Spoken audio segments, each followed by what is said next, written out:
Good afternoon, everybody, and welcome for the opportunity to just come and share some ideas, some thoughts on leadership development, and specifically the way in which we within the City Changes Institute like to consider leadership. Now, just from a starting point of view, I'm not sure if everybody knows me. My name is Marcel Hatting. I'm currently the director of the City Changes Institute. Well, most of the time I actually feel more like the circus line, just keeping everybody together here. But from a historical point of view, allow me a moment or two just to share from where did CCI come from and what are we basically all about before we get into the more hardcore leadership kind of stuff. CCI had a dream, or rather let me say CCI has a dream of really impacting and transforming the sphere of higher education within the South African, but also within the sub-Saharan context. Currently, I don't know if you're aware of it, but within the context of South Africa, we have about 117 registered service providers that offers various accredited qualifications. Most of us would know by the year 2015, where we are right now, the difficulty is that an accredited qualification is no longer sufficient to open up doors within various vocational fields and allowing people to go and do a job. And I think it's specifically this area that CCI felt we wanted to make a difference. First of all, for us, it is the context of how not only to prepare a student to go and make a difference in the workplace, but to really to equip him to do it from a Christ-centered worldview. For us, we believe God has something to say about all spheres of society, not only the predominant area within church, but within education, business, government, sport, all the various spheres of society. And we want to train our students to understand what is God's heart and what is God's purpose for this area. Secondly, we believe that this generation specifically, there is a call for leaders of moral character, leaders of standing within their community, standing within society that's really going to make an impact and it's going to make a difference. So for us, it's no longer good enough just to equip a teacher to go out and make a difference. We want to equip somebody who's going to be a leader within educational environments. Similar, we don't just want to equip a psychologist or a sociologist or a community worker. We want to equip somebody who's going to be a leader within the social services and the social arena of our cities and the environment beyond. CCI was founded in 2009, and from there, through a lot of growth pains and through a lot of different ideas and concepts, we have built this company or this institute to the place where we've really actually just now started to move out of our diaper phase. And it's still very challenging. There's a lot of questions we still ask. I think sometimes we've learned a lot more things that doesn't work than actually the things that does work.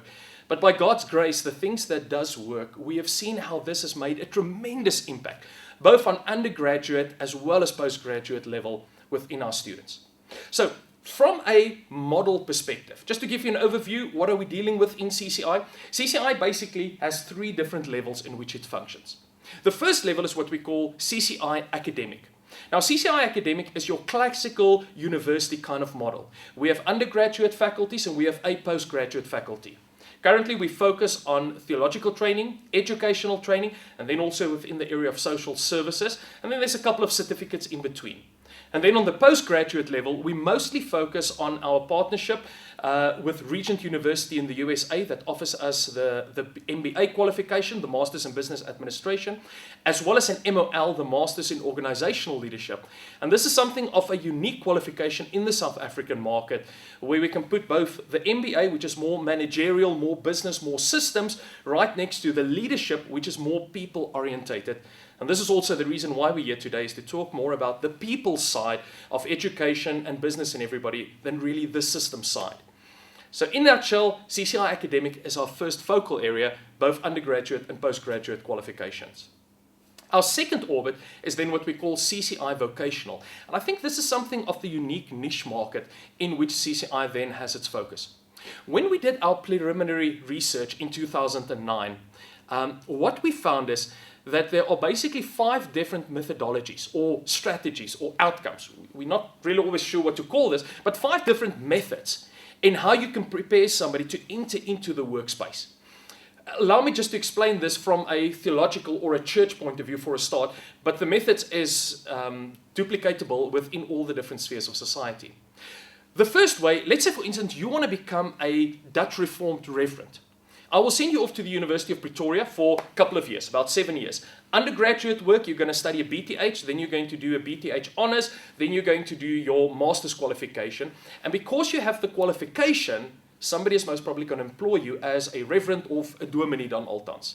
Everything is built around the philosophy of an accredited academic qualification. The second option that we find is much more practically orientated. You find this within the more missionary kind of organizations. We look to our OM, YWAM, Campus Crusade, the missionary kind of guys. They take their students through some sort of a discipleship course and teach them the basic stuff they need to know about evangelism, etc., etc. But then they release them into the field where they do door-to-door evangelism, they work on a ship, they go and do church planting, and in the practical field, people will pick up of most of the how do we do ministry. Then the third option we found was what we call mandate impartation. Now, mandate impartation is usually associated with your macro kind of churches. We use the example of Rhema Bible Church in Johannesburg. We had the His People group in Cape Town, Hatfield Christian Church in Pretoria, where the macro group don't want to send their students to a university. It's too much theology. It's sometimes liberal in its approach, and it's not really anchored within the practical. So they start their own seminary or their own Bible college that is not necessarily accredited, but it's practitioners. They come into the field, they breathe life, breathe strategy, their DNA, their values, everything which they want to impart to their students, and then finally they release them into some sort of pastoral ministry. That's the third philosophy.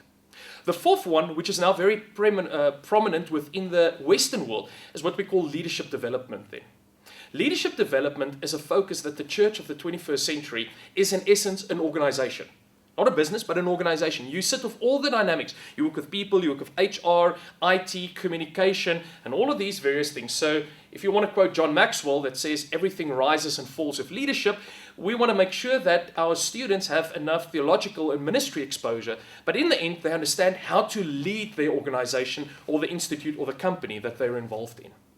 And then fifth and final, this is more your almost Jesus kind of model, is your mentoring and discipleship pathway. Now this is prominent within the organic circles. If you look to the NCMI group, Destiny, New Frontier, many of these groups don't have any formal structures. The African churches work more in this way. Your Eastern House churches work in this way. A young lad, he can't go to university or seminary, would move in with a pastor and then literally eat, sleep, drink, preach, pray, lay hands on the sick, whatever they need to do. The young pastor would learn directly through a mentoring relationship from his senior how to do these things. And then after a couple of years, he would release him into ministry or he would join his ministry full-time. So in a nutshell, 5 different methodologies we found. An accredited academic qualification, practical experience training, mandate impartation, leadership development, or then finally mentoring and discipleship. The question for us, and this is still about our second orbit within CCI, is it possible to bring all 5 of these various components together and present a holistic but yet balanced program to equip a young person to go into ministry, to go into education, into social services, into business, and really not just walk in there with a qualification, but really have a thorough understanding how to do the job, excellent performance, and really grow into a space of mastery. Long story short, within the dynamics of CCI and all our partners within the church world, our partners within the educational world, our partners within the social service world, we have been able to put together such a holistic program, which we now call CCI Vocational.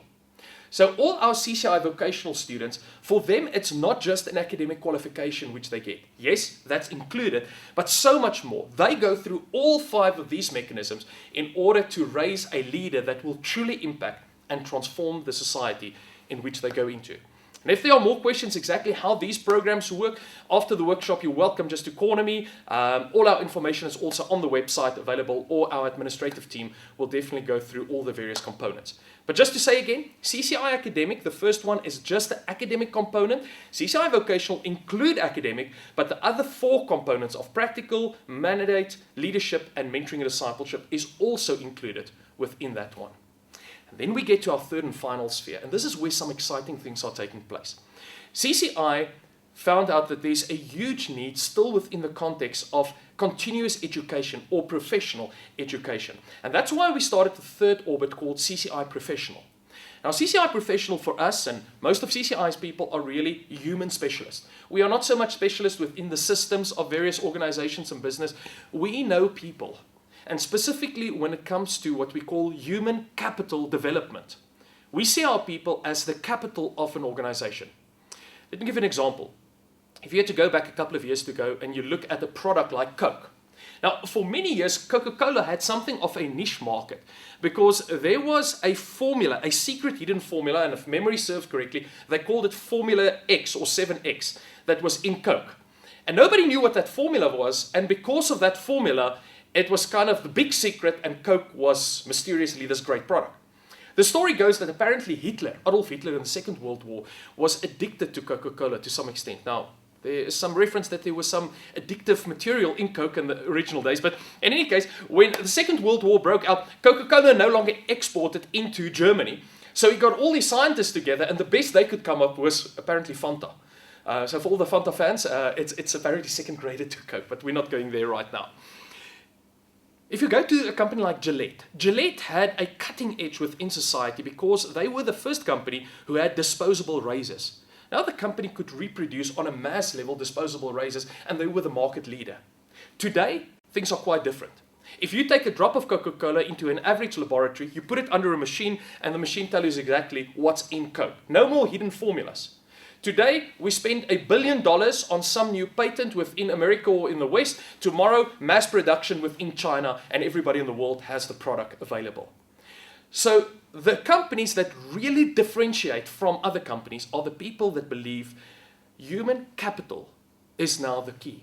Interesting is to see that within the field of your IT companies, the investment which companies like Yahoo, Facebook, and Google are putting into their people is truly focused on the human capital development side of it. I remember a couple of years ago, I was traveling in the US doing some work there, and in my travels in the Midwestern area, I got to the Grand Canyon. Fabulous day, spending out at the canyon. And in the evening, as I drove into the hotel area, I was looking around for an affordable hotel. And then like the first one was a couple of $100 and $250 and $300. And I quickly realized, listen, this is for the really Western tourists. South African rand doesn't go that far. So I got into the car, and it was kind of sunset, and I drove out on one of the interstates, and it was very funny. I drove past one of these motels whose signage was kind of hanging with a light that was flickering, almost dying. But there was a sign up that says 25 US, and I thought, no, that's typically my budget. If it's clean and they have food, I'm in for it. So I drove in, and it was a Truckers, and it was actually quite nice. But then the evening after I had supper, I went back to my room, and I switched on the TV. And there was only 3 channels running. Now, if you're in the USA and there's only 3 channels, you know that you're in a God-forsaken place in that country. But in any case, one of the channels was kind of a CNN live debate channel. And in this debate, they actually had the 3 CEOs, and I remember the new CEO of Yahoo just got on board, and they were debating this question of human capital. And the funny thing was how out of the box they think about how do they stimulate, how do they bring innovation, how do they bring motivation and inspiration towards their people. We would frequently feel, put in a gym, do a subsidiary within the cafeteria. These guys had fabulous ideas, and they, were talking about bringing people in, and there's a chauffeur that would, stop in the morning and take your car. The previous day you put already your order in for your Starbucks coffee, which they give in your hand. You walk into this building, and it's a buzz going around with alarm bells, and they had one of these fire brigade kind of poles going down in the middle of the place with super tubes, and they say all of these things they do just to stimulate effectiveness in their people. But that was actually just a small part. The really interesting thing is how far back within school level do they go and find the best capital. And then over a period of almost a decade, do they raise young people to become the most excellent interns and then finally the best possible employees within the company. Now, why am I saying all of this? We thoroughly believe within the City Changes Institute that the leading company or organization or school or church of tomorrow are the groups that is currently investing in their people in capital worth. For us, one of the key elements is leadership development. And within the context of CCI, we went out into the world and we found partners who has cutting edge understanding of where leadership development is going.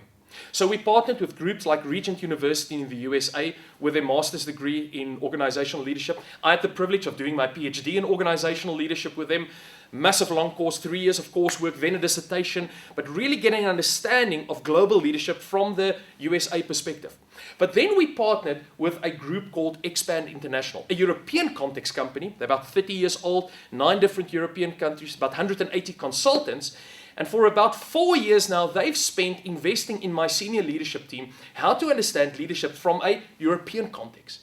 And what we've then done is taking the US understanding, the European understanding, merge them, and then contextualize it within the sub-Saharan African context, which obviously has other forces and worldviews in play.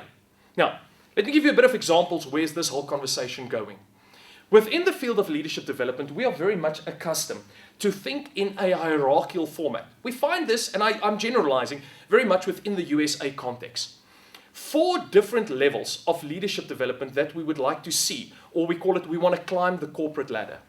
Level number 1, we get focused on personal leadership. This is the area where a person, let's say, walk into a company, there's a certain job that they are given, and they have to execute their job to the best of their ability. Now, a lot of people want to get out of that position as quick as possible because they think the more they climb the ladder, the more there is a financial incentive in it. Actually, when you go to the top earners in the world, your top sport person, your top celebrities, all they care about is level 1, personal leadership. Tiger Woods, top golf player, only cares about how good can he lead himself. If you take a movie star like Sean Connery or Kevin Costner or whoever is the big shots nowadays, Tom Cruise or some of the ladies, they only care about their own ability to lead themselves. So we want to already support a person to get out of the mentality that I need to climb the corporate ladder in order to reach anything. I perhaps need to think, if this is my calling, if this is my space, if this is where God intended for me to be, then what can I do to make the best out of this environment? And that's an altogether conversation, which I'll get to in a moment. But from a hierarchical point of view, personal leadership level 1. Level 2 is now the person is getting to a place where I can actually give him a project and he needs to lead a project. So say for instance, somebody within my team, we have a new strategy that we rolled out called fund development. So I've sat down with that person who is now going to be the fund development strategist. And I said, listen, this is now your project. Go and figure out how we're going to do it. Here are some books, here are some mentors, here are some examples. Put together the strategy and come and report back. So that person is not leading themselves to execute a job anymore. They are actually taking responsibility of doing a project. As a person grows, they move beyond projects sometimes and they start leading other people. And that's where I believe true leadership really kicks in. Because from my definition, leadership is all about accomplishing goals through other people. Not by manipulation, but really inspiration. So when a person grows into people leadership, that's now where I've taken care of my own jobs and my projects.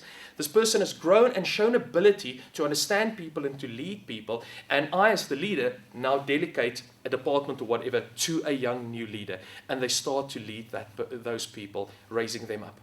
But then there are a group of people which we want to take to what we call an organizational level of leadership. And that's really the place where I start thinking about organizational culture, strategy, the larger context of which things are going in. And that's not necessarily the place where everybody is supposed to be.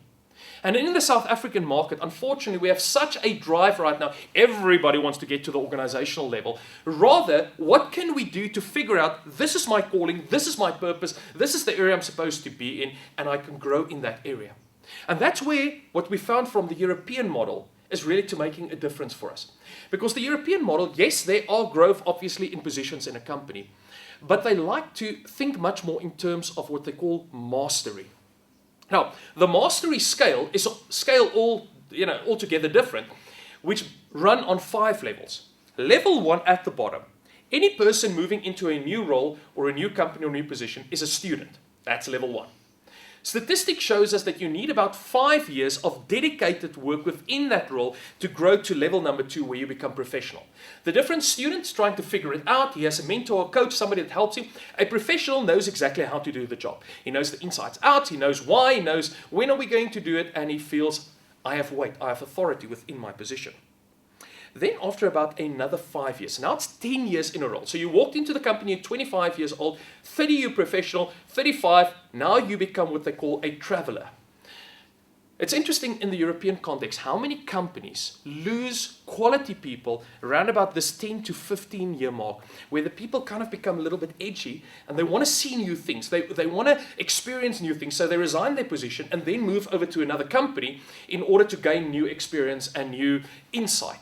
So now major companies like Mercedes-Benz and Porsche and these guys actually has enormous budgets to take those people in their traveling phase and they put them on a certain kind of sabbatical. So they go to the opposition company, spend a couple of months there, learn, get their need to travel sorted out, but then come back to their company, and all of that skill they then invest back into their company. And if we can master that step for about a 5-year period, we grow into something which unfortunately the South African market is extremely poor. And that's what we call mastery. A master is somebody that does a job near perfect all the time. And he knows how to contextualize for every challenge and every environment. Why? Because he traveled enough to see all the various contexts. Now he walks into a scenario, he's a master, he has authority, and he speaks into that area, and we sort it out. Our society are poor within the church world, within education, within NPCs, within government. We are poor when it comes to who are the true masters. And then finally, if you even spend enough time in mastery, there's a 5th definable step which we call to become artistic.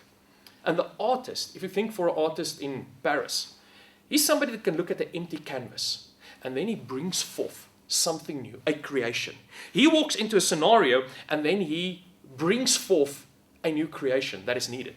And if you think about our academic system, to a great extent, we are actually built upon the European system. We talk about a master's degree qualification. That's the place where you're supposed to know basically everything in the field. And then when you go to a PhD or a doctoral level, which is actually the artistic field, that's where you finally, after many years of study, now have the opportunity to contribute something new, something fresh into that area. But in actual fact, in the workplace, it's not just a couple of years of study. It takes you a period of 20 to 25 years of growing into artistic roles.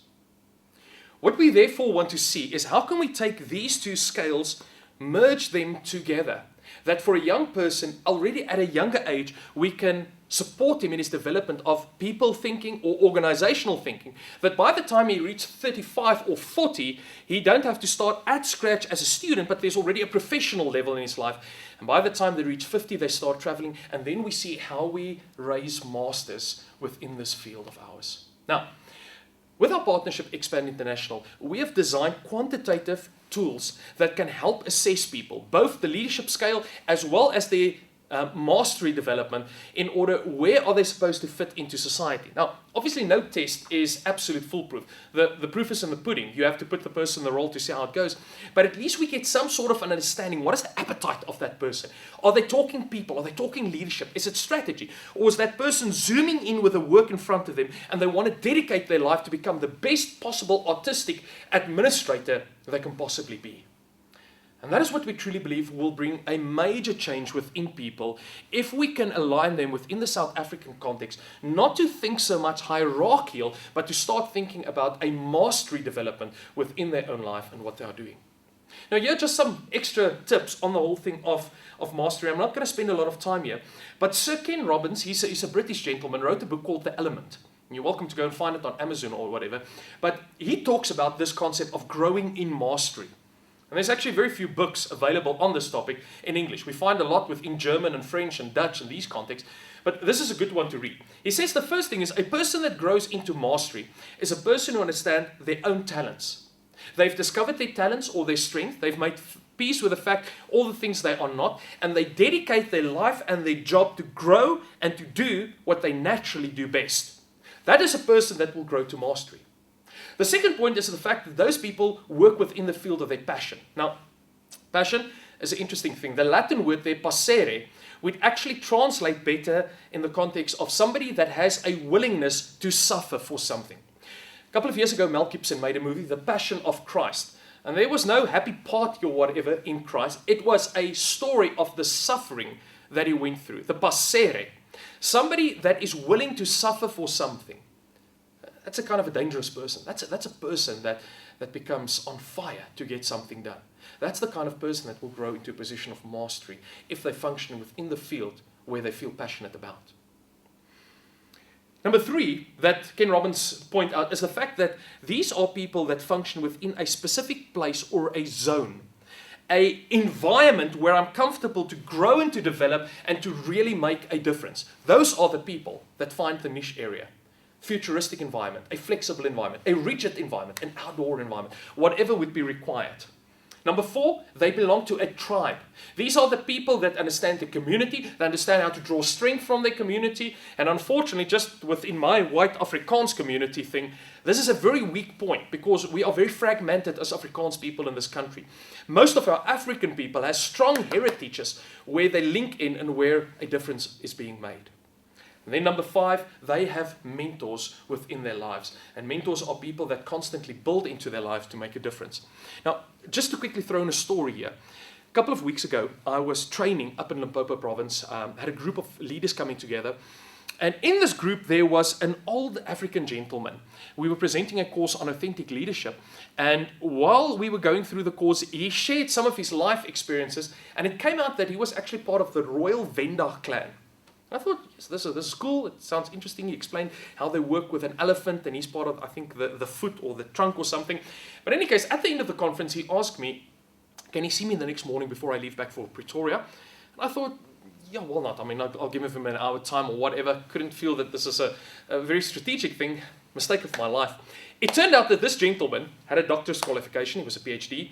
And he was actually just completed his season as the Dean of Students at the University of Venda. So a very, very high-profile person.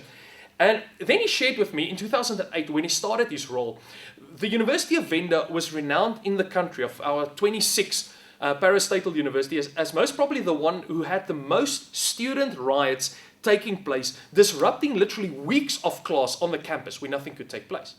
And then the Vice-Chancellor told him in his new role as Dean of Students, this is the number one thing he needs to go and sort out, is to get the student riots sorted out.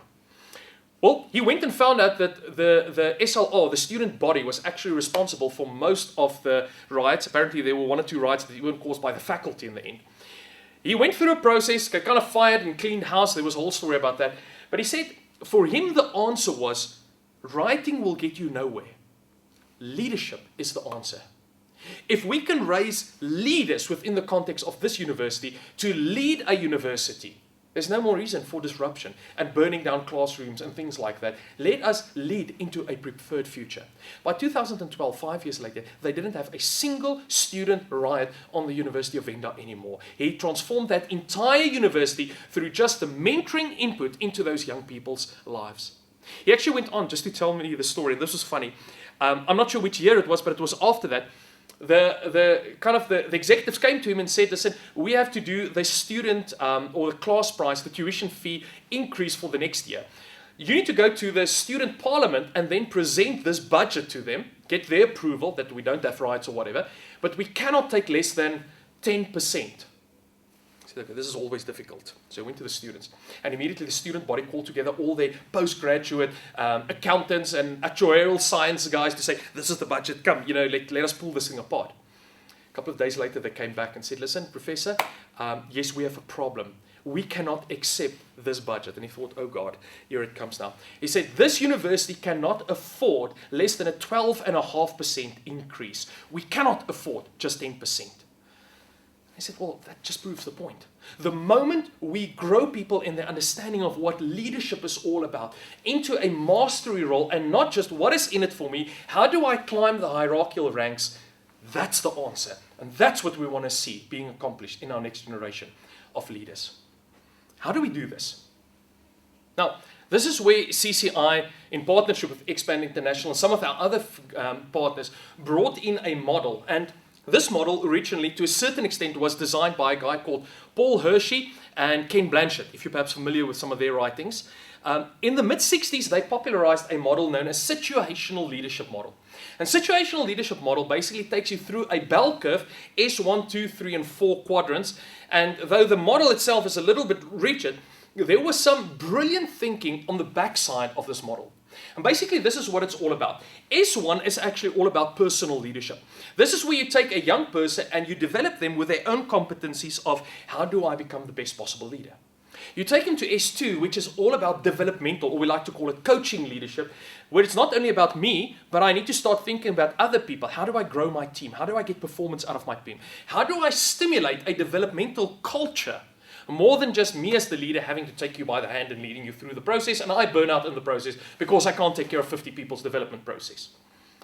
S3, this is where it gets interesting. Then we talk about team leadership. And for CCI, yes, we do team buildings, but I mean, we take people out for a high ropes course, we spend 50,000 Rand on a brilliant day, and tomorrow all the problems is back, plus a bubble loss and whatever. So no, team leadership for us is all about the culture of the organization that needs to be transformed. A famous author recently said that organizational culture eats strategy for breakfast every day. So we want to change the culture to be conducive to, in order to really do the best possible thing with a strategy. And that takes us to S4, which is all about strategic leadership. So the backbone of situational leadership, if we look to the 4 components, personal leadership, coaching leadership, team leadership, and then finally strategic leadership, we have packaged this into various seminars. And just to highlight some of the ideas, when we talk about personal leadership, we look at your authenticness as a leader. We look at creative life planning. We look at work-life integration. That's the new word kind of for the work-life balance. And another article in the Harvard Business Review had one of these seesaws on top. And the guy said, 40 years I work myself to death, 40 years I play myself to death. There's the balance. And I mean, obviously everybody's figured out balance in life is not so easy. So rather we want to see how do we integrate. And then also we look at personal resilience. Now, just on this topic, Deloitte report every year on the various human capital development issues in sub-Saharan Africa. And every year leadership is number 1, except this year. 2015 showed that in South Africa, personal resilience is the number 1 issue. Leadership now number 2. Our people are the most stressed out, burnt out in the world. I think it's only Nigeria that actually has more stress in their people than South Africa. We have a serious problem that we are facing here. And this is how we're trying to address it, to help people with both the science, but then also the coaching afterwards, the art side of how to build resilient lives.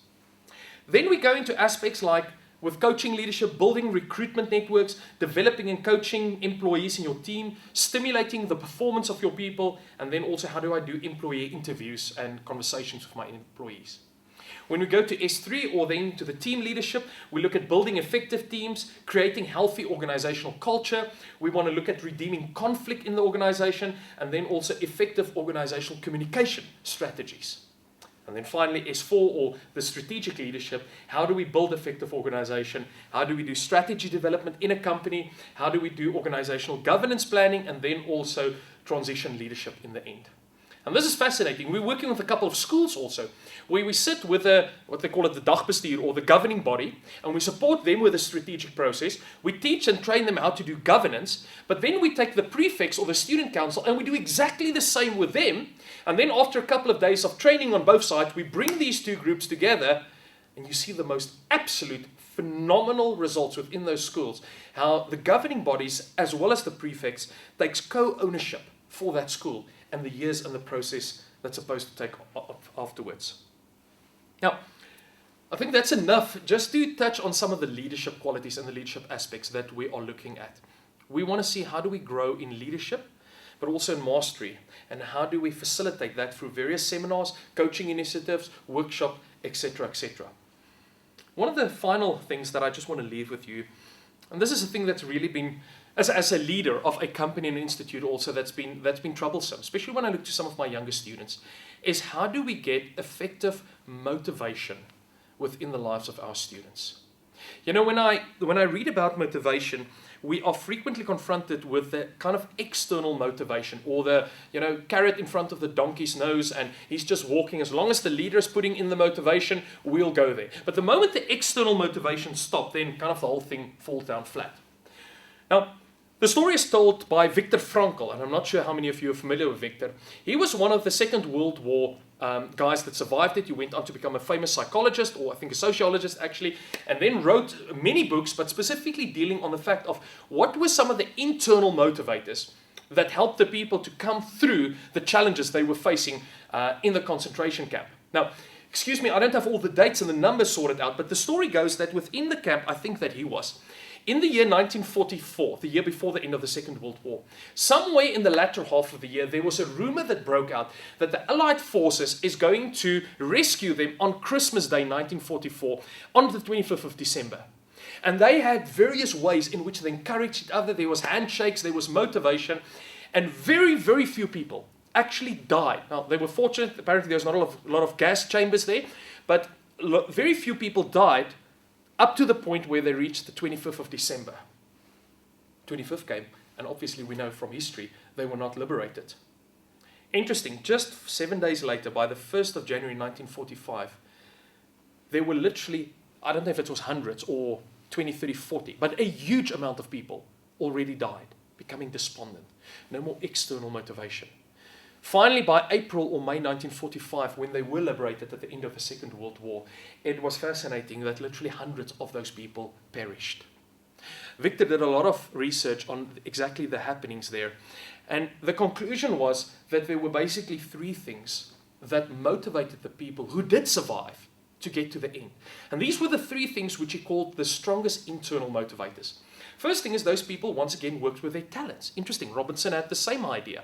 Even if you just had to peel potatoes, if it was aligned with some level of talent, there was some hope within you. The second thing is they had a place which they called their own. They felt, I have security here, I move every day into the spot, and this is my space, and I take owner and responsibility for the space. Nobody is breathing over my shoulders constantly. There was hope. And then the third thing, they found meaning in what they did. And the purpose question right now is a major concern within various companies. How do we really give even a transcendent level of purpose in a company that is not religious inclined, but it is spiritually inclined? Why? Because people are spiritual. Even if you're an atheist, there is a spiritual connection to that. And the people that found spiritual meaning or just life meaning were the people that came through it. Now, interesting enough, Viktor Frankl presented this research, and then, decades later, a new young guy on the block called Daniel Pink did similar research to ask what is really the motivators in organizations for people to grow in their leadership, in their way of approaching life. And after all the research, interesting enough, he found there were three things. And the three things corresponded exactly with what Viktor Frankl said. I believe I can go through these three things, but let us watch a video clip. And this video clip is available also on YouTube. It's from his book called Drive, written by Daniel Pink. It's about a 10-minute clip that we're going to watch now. And this clip basically just highlights the three things and the research they did. It's a little tekenprentjie, so it's a lot of fun to watch. So let us enjoy this video clip. Our motivations are unbelievably interesting. I've been working on this for a few years, and I just find the topic still so amazingly engaging and interesting. So I want to tell you about that. The science is really surprising. The science is a little bit freaky, okay? We are not as endlessly manipulable and as predictable as you would think. There's a whole set of unbelievably interesting studies. I want to give you two that call into question this idea that if you reward something, you get more of the behavior you want. If you punish something, you get less of it. So let's go from London to the mean streets of Cambridge, Massachusetts, in the northeastern part of the United States. And let's talk about a study done at MIT, Massachusetts Institute of Technology. Here's what they did. They took a whole group of students, and they gave them a set of challenges. Things like memorizing strings of digits, solving word puzzles, other kinds of spatial puzzles, even physical tasks like throwing a ball through a hoop. Okay, they gave them these challenges, and they said to incentivize their performance, they gave them 3 levels of rewards. Okay? So if you did pretty well, you got a small monetary reward. If you did medium well, you got a medium monetary reward. And if you did really well, if you were one of the top performers, you got a large cash prize. Okay? We've seen this movie before. This is essentially a typical motivation scheme within organizations, right? We reward the very top performers, we ignore the low performers, and the other folks kind of in the middle. Okay, you get a little bit. So what happens? They do the test, they have these incentives. Here's what they found out. 1, as long as the task involved only mechanical skill, bonuses worked as they would be expected. The higher the pay, the better their performance. Okay, that makes sense. But here's what happens. But once the task called for even rudimentary cognitive skill, a larger reward led to poorer performance. Now, this is strange, right? A larger reward led to poorer performance? How can that possibly be? Now, what's interesting about this is that these folks here who did this are all economists, two at MIT, one at the University of Chicago, one at Carnegie Mellon, okay, the top tier of the economics profession. And they're reaching this conclusion that seems contrary to what a lot of us learned in economics, which is that the higher the reward, the better their performance. And they're saying that once you get above rudimentary cognitive skill, it's the other way around. Which seems like this kind of, the idea that these rewards don't work that way seems vaguely left-wing and socialist, doesn't it? It's kind of this kind of weird socialist conspiracy. For those of you who have those conspiracy theories, I want to point out the notoriously left-wing socialist group that financed the research, the Federal Reserve Bank. So this is the mainstream of the mainstream coming to a conclusion that's quite surprising, seems to defy the laws of behavioral physics.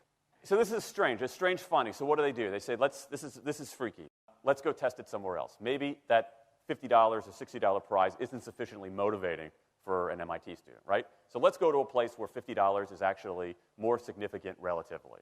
Right? So let's take the experiment. We're going to go to Madurai, India, rural India, where $50, $60, whatever the number was, is actually a significant sum of money. So they replicated the experiment in India roughly as follows. Small rewards, the equivalent of 2 weeks' salary. Small performance, low performance, 2 weeks' salary. Medium performance, about a month's salary. High performance, about 2 months' salary. Okay, so those are real good incentives. Okay, so you're going to get a different result here. Well, what happened, though, was that the people offered the medium reward did no better than the people offered the small reward. But this time around, the people offered the top reward. They did worst of all. Higher incentives led to worse performance. What's interesting about this is that it actually isn't all that anomalous. This has been replicated over and over and over again by psychologists, by some extent by sociologists, and by economists, over and over and over again.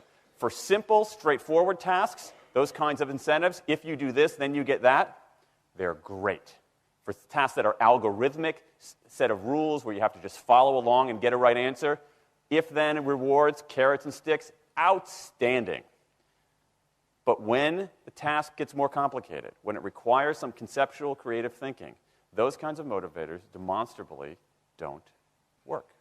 In fact, money is a motivator at work, but in a slightly strange way. If you don't pay people enough, they won't be motivated. What's curious about, there's another paradox here, which is that the best use of money as a motivator is to pay people enough to take the issue of money off the table.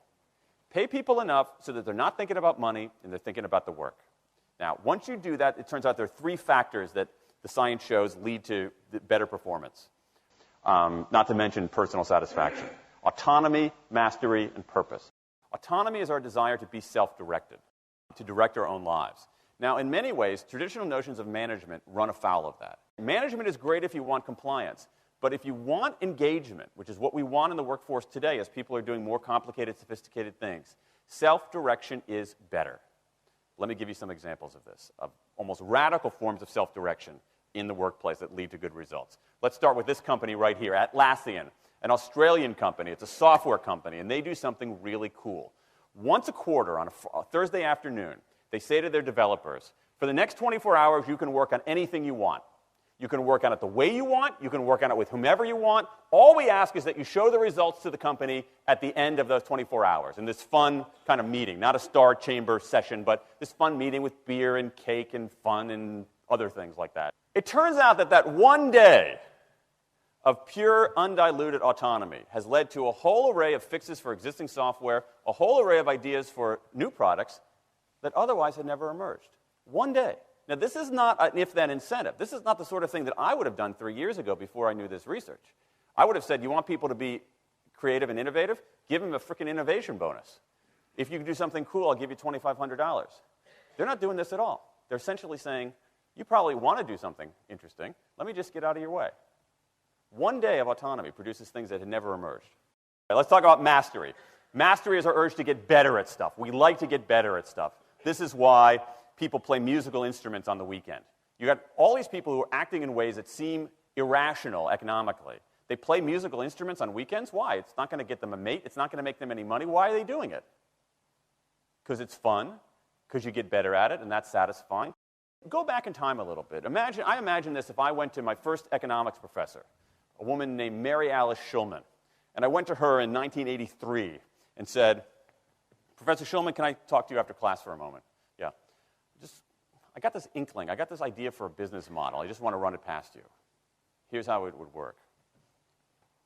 You get a bunch of people around the world who are doing highly skilled work, but they're willing to do it for free and volunteer their time, 20, sometimes 30 hours a week.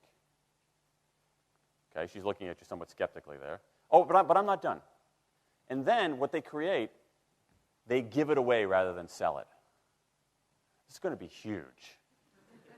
I mean, she truly would have thought I was insane. Okay, it seemed to fly in the face of so many things. But what do you have? You have Linux powering 1 out of 4 corporate servers in Fortune 500 companies, Apache powering more than the majority of web servers, Wikipedia. What's going on? Why are people doing this? Why are these people, many of whom are technically sophisticated, highly skilled people who have jobs? Okay? They have jobs. They're working at jobs for pay, doing sophisticated technological work. And yet, during their limited discretionary time, they do equally, if not more, technically sophisticated work, not for their employer, but for someone else for free. That's a strange economic behavior. Economists who look into it, why are they doing this? It's overwhelmingly clear. Challenge and mastery, along with making a contribution. That's it. What you see more and more is a rise of what you might call the purpose motive, is that more and more organizations want to have some kind of transcendent purpose, partly because it makes coming to work better, partly because that's the way to get better talent.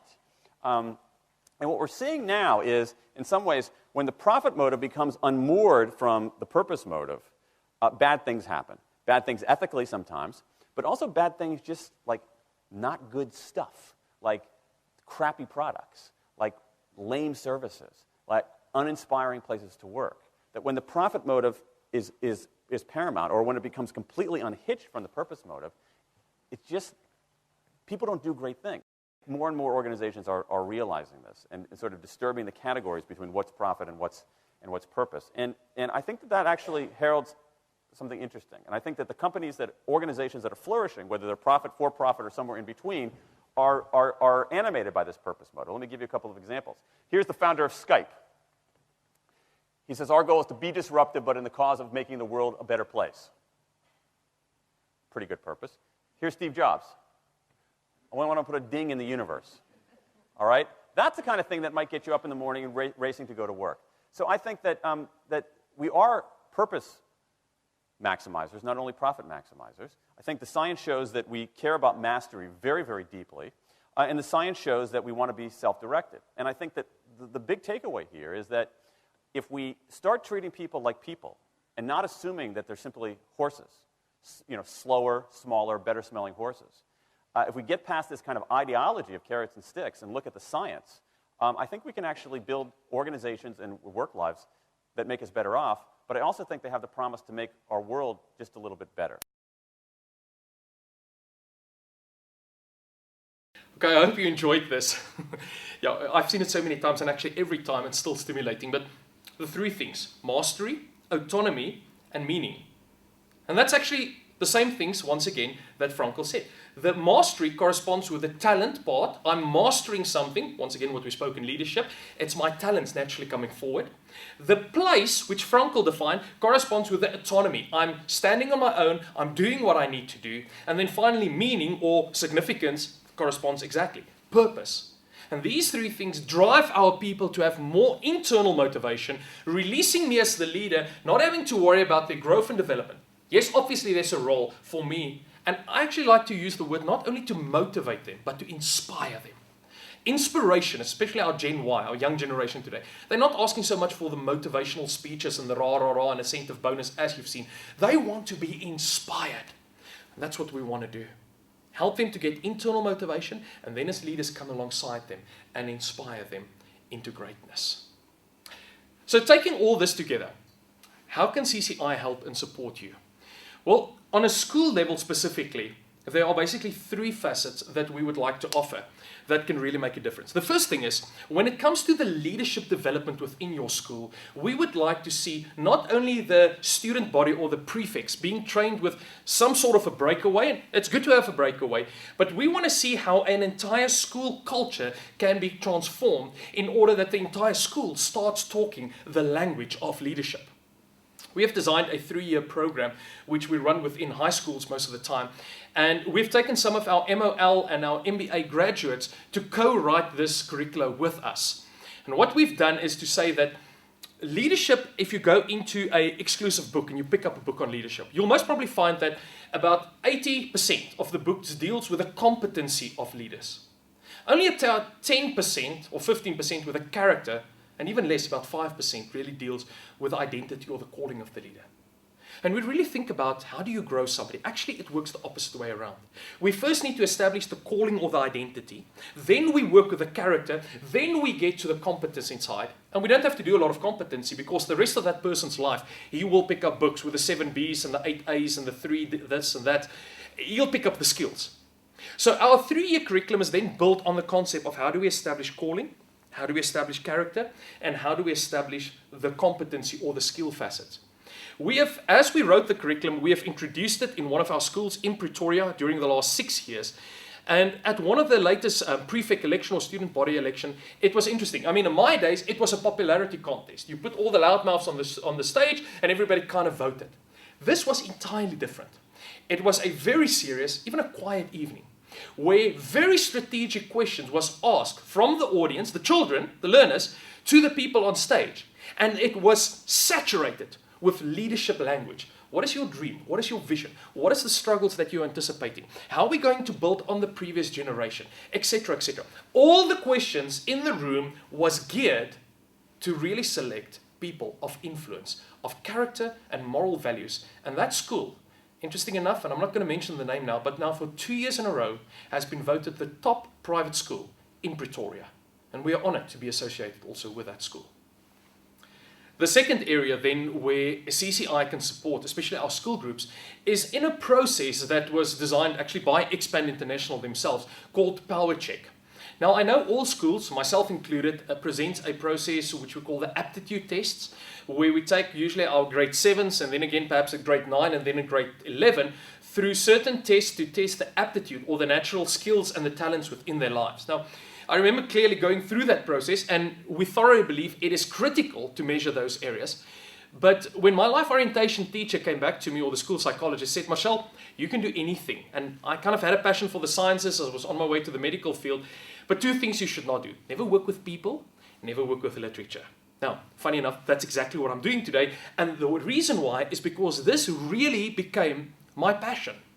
And that's the challenge with our aptitude test. It doesn't really measure the passion, the identity, the core of who I am. So Expand developed this process called Power Check. We present it either as a 1 or a 2-day seminar. We do it in primary schools with grade 7 pupils in order to support their choice in high schools, grade 9s to support their choice within subjects, and then grade 11s again with university or college choices. Once again, Power Check in itself is not sufficient because you need to test the aptitude. But this program is in European countries at least, literally running in hundreds, even thousands of schools where they take both of the processes and superimpose it on itself. Now, just recently, we presented a Power Check process in one of our schools here in Pretoria.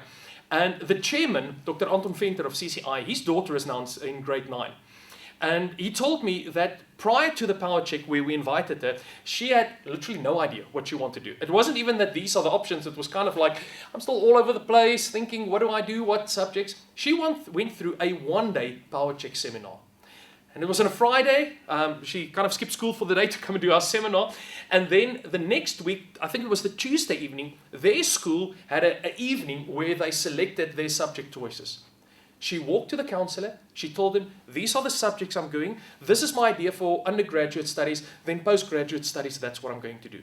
Literally 1 day, and that young grade 9-11's future was completely changed when she discovered who I am, who has God made me to be, what is the passion, what is my cultural context, my community, this is where I'm going in life. And yes, I have my aptitude scoring also, so I know what are the skills in my life that I'm good at to do. We have seen literally our hundreds and even thousands of young people's lives has been transformed through the power check process that we can present within the context of your school as a day or a 2-day seminar, depending on how much time we want to spend on that specific area. And then the third way in which we can support your school. Now, obviously, CCI is a Christ-centered organizational institute. When we were still in our very young and infant stages, some of the schools that we worked with said, Marshall, we have a major problem in the moral and ethical fabric of society that is breaking down. In the old days, our children used to go through Sunday school. They had a biblical literacy and understanding of the Bible. Now, schools understand their role is not to indoctrinate in a certain religion or a certain outcome, but they wanted to take their children through a thorough understanding of how can we present a biblical literacy point of view, not to do things that the church is already doing, the ministry component and everything, but they want to take their children through a solid biblical foundation. So we went in literally for the last decade and we wrote a 5-year biblical literacy course. Now, many of the schools that has a strong Christian ethos or call themselves a Christian school has now incorporated the biblical literacy course into their life orientation program. They have also then used certain components within other subject areas in order really to understand God's heart for society and how to equip the young people. There are many models from which we could have worked, but we decided to work with a model from the book of Ephesus, the book of Ephesians. It's interesting, the Bible says when Paul was in Ephesus, he trained the people in a certain understanding of the gospel, but because of his training there, not the training in Jerusalem, not Antioch, not Rome, not Alexandria or other places, in Ephesus, all of Asia Minor heard the gospel. So whatever he did there had a tremendous influence on the people. When you go to the book of Ephesians, then ask the question, because, that's the only reference we really have of what Paul most probably taught them. It's interesting that the 6 chapters can be divided into 3 2-chapter sections. In other words, chapter 1 and 2, 3 and 4, 5 and 6. And each one of these chapters has a unique movement.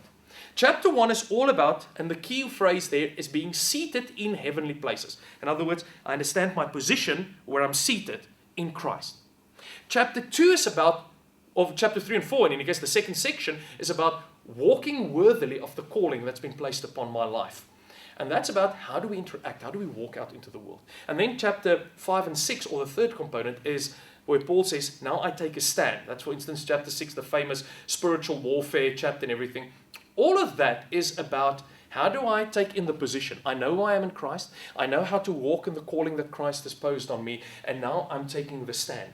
And that's kind of what we want to teach our children. How to discover their own identity. How to start walking in a manner that's worthily of this world from the perspective of Christ. And then to take in a stance. And this is what we call becoming a city changer. Our very name, actually, the CCI, or City Changers Institute. We raise city changers, and that's what they are. They are people that know God, they are people that love other people, and they're people that impact their community, impact their world, impact wherever they go. So this is our heart through a Bible study process, and many schools who are not Christian schools has still a CSV or a powerhouse or some religious activity, and they say, listen, we want to school our people. Well, great. Then they incorporate the curriculum into that environment for the pupils that then wants to join it. It doesn't necessarily have to be part of the whole school curriculum, but for those who are hungry to have a more thorough understanding, they can incorporate it into whatever spiritual or religious activity they now have then in place at the school.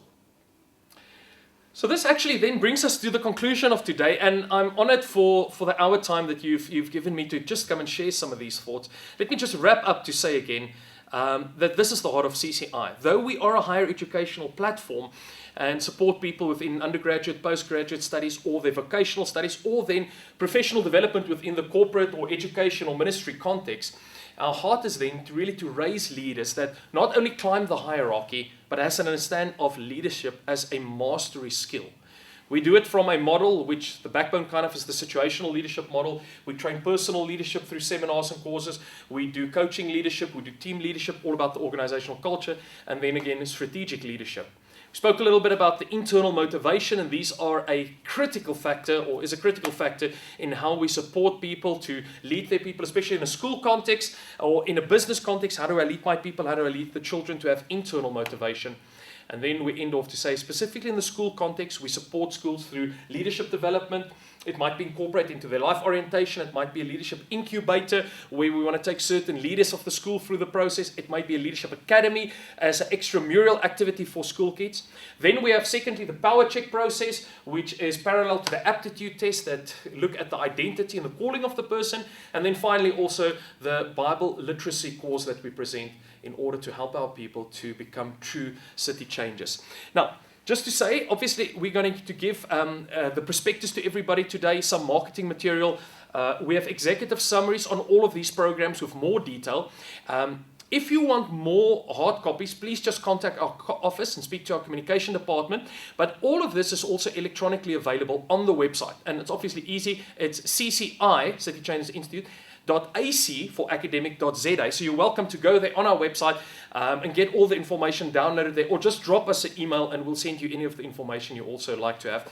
But then in the next season, I would love to have a visit or send some of our partnership coordinators to you guys. And I think this is the heart, as I said from the start also, CCI is in the business of establishing partnerships. We're not here to sell a product. These things were developed with the intention to serve a community, not to sell and walk away. So we would really like to see how do we journey with a school, as we've already done with many schools within the Gauteng region, now busy rolling out in the rest of the country, to optimize that environment as a place where not only God reigns, but we raise a quality of leader that the South African market really, really needs. And I thank you for your time today. Enjoy.